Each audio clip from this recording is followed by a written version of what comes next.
మరి ఇదే మావోయిస్టులు చంద్రబాబు గారి మీద దాడి చేశారు కదా, మరి దాన్ని ఎలా చూడొచ్చు?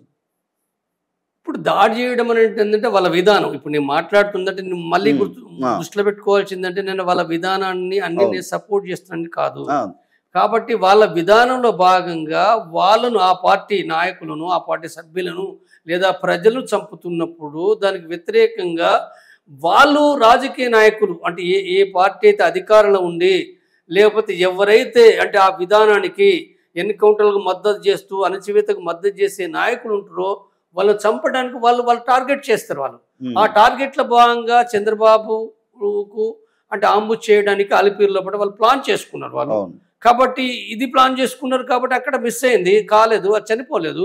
కాబట్టి ఇలాంటివి కూడా దేశం లోపల కొన్ని ఎవరైతే అంటే అక్కడ కొంతమంది చంపినవి ఉన్నాయి, కొన్ని మిస్ అయినవి ఉన్నాయి. కాబట్టి ఏవైతున్నాయో వాళ్ళ టార్గెట్ల భాగంగానే చంపుతుండ్రు వాళ్ళు. అట్లని చెప్పి తెలుగుదేశం నాయకులందరినీ వాళ్ళు చంపలేదు, లేకపోతే కాంగ్రెస్ నాయకులను చంపలేదు, లేదా బీజేపీ నాయకులందరినీ కూడా వాళ్ళని చంపలేదు. కాబట్టి వాళ్ళ టార్గెట్ల భాగంగా వాళ్ళు చంపిండ్రు. కేంద్రం ఏదైతే ఉందో ఈ ఆపరేషన్ కంగారును ఆపాలని చెప్పి ఇక్కడ అధికార పార్టీ కాంగ్రెస్, అలాగే ప్రతిపక్ష పార్టీ బీఆర్ఎస్, అలాగే కొన్ని వామపక్షాలు పార్టీలు సపోర్ట్ చేస్తున్నాయి. ఎందుకు మరి కేంద్రం వినట్లేదు?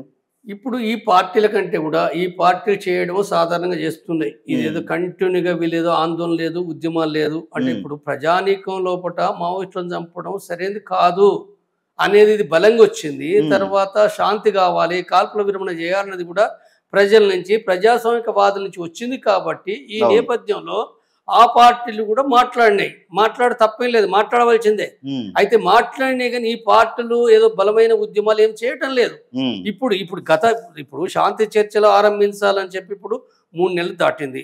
మరి 3 నెలల కాలం నుంచి ఎంతమంది చనిపోయారు? సుమారు 100 మంది పైగా చనిపోయారు కదా కేంద్ర నాయకులతో సహా. మరి కేంద్ర నాయకులతో సహా ఈ చనిపోయినప్పుడు దేశవ్యాప్తంగా ఒక చర్చ కంటిన్యూగా జరుగుతుంది, విదేశాల్లో జరుగుతుంది. మరి ఈ పార్టీల ఉద్యమాలు ఉన్నాయా, ఆందోళన ఉన్నాయా? మనుషులు ఇంతమంది చనిపోతుంటే ఆందోళన ఉన్నాయా? అంటే ఒక్కడు చనిపోతే కలకత్తాలో ఒక డాక్టర్ చనిపోతే మొత్తము ఉద్యమాలు చేసేది కదా, అందరు మాట్లాడేది కదా. ఒక్కరు చనిపోతే లేదా ఇంకొకరు చనిపోతే చేస్తారు కదా. మరి దీనికి ఎందుకు లేవు అని అంటే వాళ్ళకు ఇప్పుడు డాక్టర్ చనిపోతే ఉద్యమాలు చేయడం ఏదో అది పొలిటికల్ రాజకీయ ప్రయోజనాల కోసం చేస్తున్నారు. ఇప్పుడు ఇక్కడ చేయరు కదా. వాస్తవంగా వీళ్ళందరూ దృష్టిలో పట్టడం కూడా ఏంటంటే మావోయిస్టులు సంపదను ఉన్నదా? వీళ్ళకు సంపదను ఉంటే ఎందుకు ఉద్యమాలు చేయం? మరి ఈ ప్రభుత్వాలు కూడా ఒకనాడు ఎన్కౌంటర్లు చేసినాయి కదా. ఎన్కౌంటర్ చేయలేదా? కాంగ్రెస్ చేయలేదా? బీఆర్ఎస్ చేయలేదా? ఇంకో పార్టీ చేయలేదా? కాంగ్రెస్ చరిత్ర 75 ఏళ్ళ చరిత్రలో ఎంతమంది చంపింది? ప్రజలను కూడా చంపింది కదా. కాబట్టి ఏదైతుందో వీళ్ళు గట్టిగా వీళ్ళు అనరు. విచిత్రం ఏంటంటే ఇక్కడ మనకు తెలంగాణలో కాంగ్రెస్ నాయకులు కొంతమంది అంటే ఎన్కౌంటర్ల ద్వారా పరిష్కారం కాదని మాట్లాడతారు. కానీ విచిత్రంగా ఛత్తీస్గఢ్ లోపల నిన్నగాక మొన్న ఆయన సచిన్ పైలట్ కాంగ్రెస్ నాయకుడే కదా, ఆయన ఛత్తీస్గఢ్కి వచ్చి అమిత్ షా ఏదైతే మాట్లాడిండో దానికి మద్దతుగా మేము హింసను వ్యతిరేకిస్తాము అని చెప్పి, తర్వాత మావోయిస్టులు చేయడాన్ని కంట్రోల్ చేయాలి, ఆ హింసను కంట్రోల్ చేయాలి అని చెప్పి అమిత్ షాకు మద్దతుగానే మాట్లాడిన అమిత్ షాకు మద్దతే మాట్లాడిన ఆయన ఎన్కౌంటర్ని ఖండించలే కదా.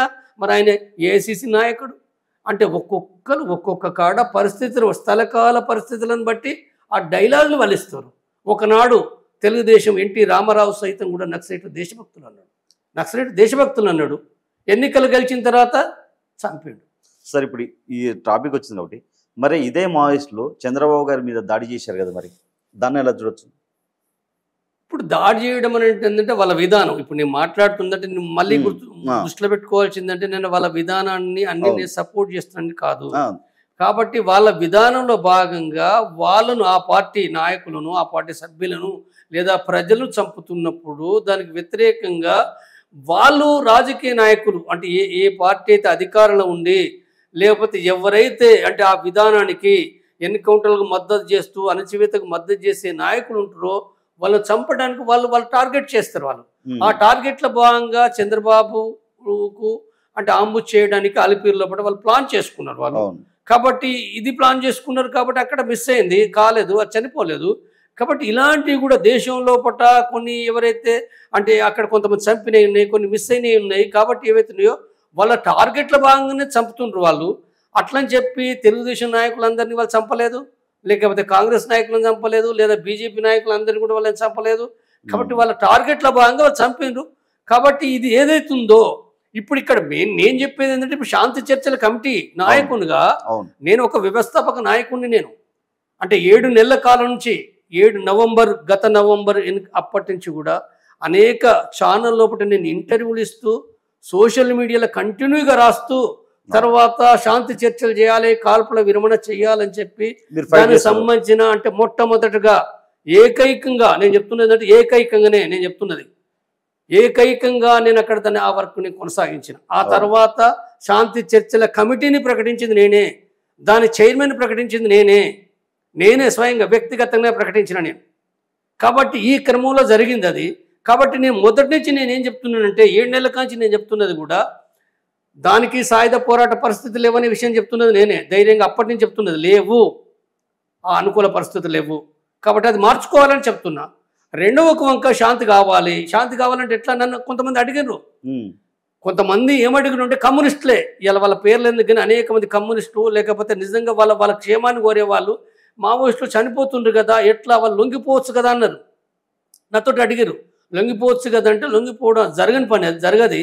వ్యక్తులు లొంగిపోతారు కానీ యాజ్ ఏ పార్టీ నాకు తెలిసిన వరకు ప్రపంచంలో ఎక్కడ కూడా ఒక కమ్యూనిస్ట్ పార్టీ లొంగిపోదు, అది జరగది.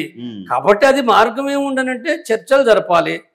చర్చలు జరపడం ద్వారా ఆ రకంగా వాళ్ళకు కూడా ఏంటంటే వాళ్ళు అర్థం చేసుకుని వాళ్ళ మార్గాన్ని మార్చుకునే అవకాశం వాళ్ళకు ఉంటుంది. ప్రభుత్వం కూడా అక్కడ ఆమోదించవలసి వస్తుంది.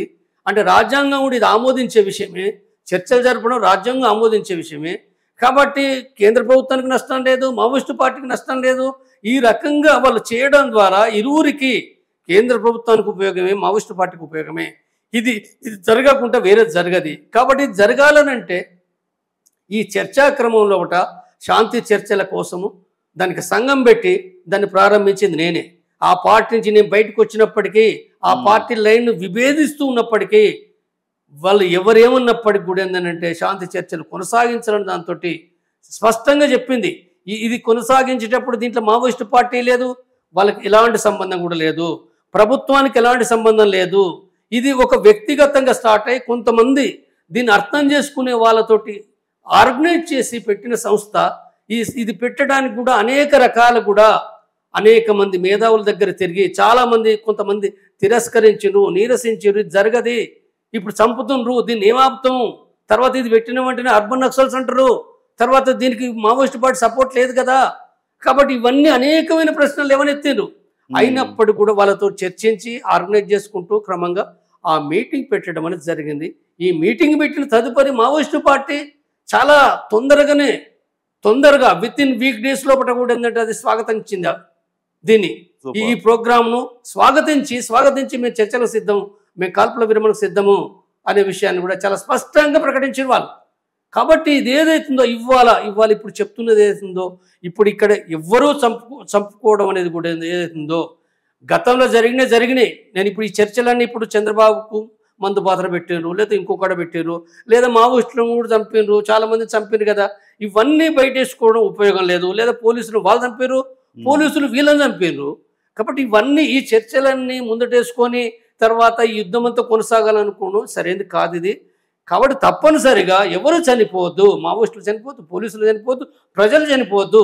తప్పనిసరిగా కాల్పుల విరమణ ప్రకటించాలి, శాంతి చర్చలు ఆరంభించాలి, కేంద్రం చొరవ చేయాలి, మావోయిస్టు పార్టీ ఇంకా మరింత స్పష్టంగా ఆల్రెడీ అది జనజీవన స్రవంతి లోపలికి వస్తామనే విషయాన్ని కూడా అపై మావోయిస్టు పార్టీ కేంద్ర కమిటీ మెంబర్ నెల రోజుల క్రితం ప్రకటించాడు, నెల దాటిపోయింది. కాబట్టి ఇప్పుడు అంటే ఇప్పటికైనా మావోయిస్టు పార్టీ ప్రకటించాలి, కేంద్ర ప్రభుత్వం ప్రకటించాలి. ఎవరు ముందు ఎవరు వెనుక ఏంటనే కంటే కూడా తప్పనిసరిగా ఇది చెయ్యాలి. తద్వారా మాత్రమే ఈ మరణాలు ఆగుతాయి తప్ప లేకపోతే రోజువారీగా మళ్ళీ ఏఎస్పీని కూడా వాళ్ళు కూడా చంపారు కదా, ఇన్ఫార్మర్లను కూడా చంపారు కదా, మళ్ళీ మావోయిస్టులను కూడా ఇవాళ న్యూస్ లోపల కూడా నారాయణపూర్ జిల్లాలో ఛత్తీస్గఢ్లో మావోయిస్టులను కూడా చంపినట్టు కూడా ఇవాళ వార్తలు కూడా వస్తున్నాయి. కాబట్టి ఏవైతున్నాయో వీటికి ఇది ఒక హింసా వలయము, ఇది తగ్గది. కాబట్టి ఏదైతే ఇది బంద్ కావాలి, శాంతి కావాలన్నది నేను మరొకసారి మీ ఛానల్ ఇంటర్వ్యూ సందర్భంగా నేను మాట్లాడుతున్నాను.